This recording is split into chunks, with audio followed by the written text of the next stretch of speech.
Hello traders, today we are analyzing Sun Pharma Advanced Research Chart Analysis। तो आज इस share के अंदर इंटरेस्टिंग चीज़ क्या देखने को मिली, मैं आपको समझाना चाहता हूँ कि मैनिपुलेशन किस तरीके का होता है। कल ये स्टॉक अपना इस लेवल पे मतलब बंद हुआ था 160। कल भी इसने रैली दी थी अच्छी खासी। ये अपना यहाँ से 143 से 160 तक गया। आज भी फिर इसने मॉर्निंग के अंदर 10% की अपसाइड दिखाई। तो इसका जो आज के दिन का अगर आप हाई देखेंगे तो वो 179 का था और 10% अप था ये स्टॉक। ठीक है, और आज जब ये स्टॉक अपना बंद होता है ना, तो ये अपना स्टॉक आज बंद होता है 5% नेगेटिव। तो आप देखिएगा किस तरीके की भारी गिरावट हुई थी। अब मैं इसको डेली चार्ट पे दिखाना चाहता हूँ क्या है। इस स्टॉक के अंदर कल बाइंग होती है, जो कि अगर आप देखेंगे तो 26 मिलियन शेयर्स की, और आज जो सेलिंग होती है वो है 121 मिलियन शेयर्स की। तो आप देख सकते हैं कि किस तरीके की मैनिपुलेशन है इसके अंदर। जो बाइंग आई यहाँ पे, ये इस वाली कैंडल पे जो कि 26 मिलियन की है, बट जब सेलिंग का टाइम आया 121। तो आप देखिए किस तरीके की मतलब मैनिपुलेशन है। बट इसमें लेवल तो मेरे को ठीक ठाक दिखते हैं, डाउन तक है। और हाँ, एक और चीज़ बताओ, अगर हम इसको ट्रेड भी करना चाहते हैं तो आज दिन में कर सकते थे। पता है कैसे? अगर आप इस स्टॉक को देखेंगे तो यहाँ पे ये अपना रेजिस्टेंस फेस कर रहा था, ये इस वाली कैंडल पे यहाँ, और ये इसी के बाद अपसाइड गया, फिर यहीं से गिरना शुरू कर दिया। तो ये हम देख सकते थे, जैसे मैं आपको बताता हूँ कि सपोर्ट और रेजिस्टेंस किस तरीके से काम कर सकता है। तो ये है। तो आप स्टॉक को स्टडी करिए, चार्ट पैटर्न्स को स्टडी करिए, कैसे चीज़ें चलती हैं। और जो मैं अगला आपसे चार्ट डिस्कस करना चाहता हूँ वो है रूट मोबाइल।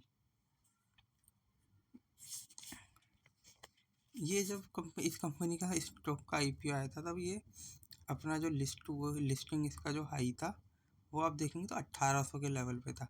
आज वहाँ से कितने % डिस्काउंट पे अवेलेबल है अगर आप देखें, ये अपने हाई से लगभग आज की रैली के बाद भी मतलब 50-60% डाउन पे है। तो अब मैं इस चीज़ के अंदर इंटरेस्टिंग चीज़ ये दिखाता हूँ।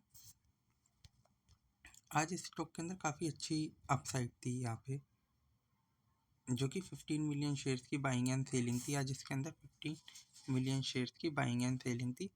और जो स्टॉक अपना 752 के हाई पे बनाया था, और जो इसने आज क्लोजिंग दी है वो ऑलमोस्ट, जो इसकी क्लोजिंग रही है वो 704 के आसपास रही है। तो इस स्टॉक को आप स्टडी कर सकते हैं। यहाँ से अपसाइड के पोटेंशियल ज़्यादा अच्छे दिखते हैं मुझे, रिस्क टू रिवॉर्ड के हिसाब से देखें तो इस स्टॉक को आप स्टडी कर सकते हैं और इसका एनालाइज करिए, चार्ट को स्टडी कीजिए। मैं एक और आपके साथ स्टॉक डिस्कस करना चाहूँगा जिसके अंदर मैंने भी अपना ट्रेड इनिशिएट किया था। मैं आपको बताऊँगा मैंने किस तरीके से किया था। वो है एस्ट्रैक, ये एस्ट्रैक लाइफ साइंस। आज मैंने इस स्टॉक को भी, ऑलरेडी मेरी ड्राइंग इसके अंदर बनी हुई है, तो मैं आपको बताता हूँ 15 मिनट के अंदर मैंने क्या करा। जब ये स्टॉक अपना यहाँ पे था ना, फर्स्ट 3:30 के बाद ये इस वाली रेड कैंडल पे हल्का सा डाउन हो रहा था, तो मैंने इसको सेल कर दिया था क्योंकि मैंने सपोर्ट और रेजिस्टेंस देखा था। तो ये रेड लाइन जो इसके अंदर है वही ड्रॉ हुई हुई थी।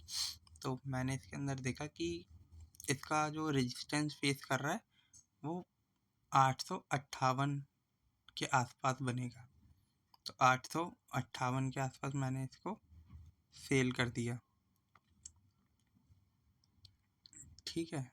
और मेरे इसके अंदर टारगेट थे वो 40 तक के थे, बट मैं 40 का वेट नहीं कर पाया था, मैं कहीं बिजी था किसी चीज़ के अंदर, तो मैंने उसे 45 पे ही आते ही कट कर दिया।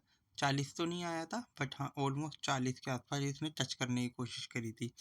अगर मैं आपको दिखाना चाहूँ तो किस कैंडल पे करी थी, अगर आप देखेंगे ये वाली जो कैंडल इसने टच करी है ना, ये हाँ, तो इसका 841 के लेवल आए थे। और जो ये आखिरी वाली के अंदर इसका जो लो बनाने की कोशिश करी थी इसने यहाँ पे इस वाली कैंडल के अंदर, इसके अंदर 42, तो मतलब इसी कैंडल के आसपास 41 तक के लेवल आए थे, 40 नहीं आए थे। ठीक है, तो बट मैं 45 पे ऑलरेडी इसको कट कर दिया था। तो अब आप इसको डेली टाइम फ्रेम पे देखेंगे तो ये स्टॉक पीछे काफ़ी रैली दे चुका था। तो ये स्टॉक कितनी रैली दिया था ये भी देखने की बात है। ये जो स्टॉक यहाँ से रैली दिया था, गलत लगा दिया इसमें मैंने, मैं आपको सही से दिखाता हूँ। प्राइस रेंज, ये स्टॉक अपना रैली दिया था लगभग 48% की। 48% के बाद ये स्टॉक डाउन कितना आया था अब ये देखते हैं। अब ये जो स्टॉक अपने हाई से जो डाउन आया था कल तक के लिए, मतलब 15% आया था, तो आज ये 7% के लिए मुझे अब दिखा। तब मेरे को लगा कि हाँ इसको शॉर्ट करना चाहिए क्योंकि एक रेजिस्टेंस फेस कर रहा था। तो अगर आप देखेंगे ये यहाँ पे रेजिस्टेंस फेस कर रहा था, तो जिसके लेवल यहाँ पे ये वाले भी बनते, मतलब 77-70, बट वहीं से डाउन साइड के लिए आ रहा था, तो मैंने इसको शॉर्ट कर दिया। तो आप इस चार्ट को स्टडी करिए कि अब आपको अगला मूव क्या लेना चाहिए। मेरे को जिस तरीके से लगता है कि ये थोड़ा सा और अपसाइड के लिए जाना चाहिए, क्योंकि इस स्टॉक के अंदर भी बहुत अच्छे लेवल आ सकते हैं। अगर आप देखेंगे तो ये स्टॉक लोग 1400 तक के लेवल का, यहाँ पे एक अच्छी खासी बाइंग आनी चाहिए और ये ऊपर के लिए जाना चाहिए, बट उसमें टाइम लग सकता है। तो थैंक यू फॉर वॉचिंग मी। किसी भी स्टॉक के अंदर कोई बाइंग और सेलिंग रिकमेंडेशन नहीं है, ओनली फॉर स्टडी पर्पज। आप इन स्टॉक के चार्ट पैटर्न को एनालाइज करिए, स्टडी करिए, फिर जैसा आपको ठीक लगे वैसा ट्रेड करिए। Thank you. चैनल को सब्सक्राइब करिए। Okay bye, thank you.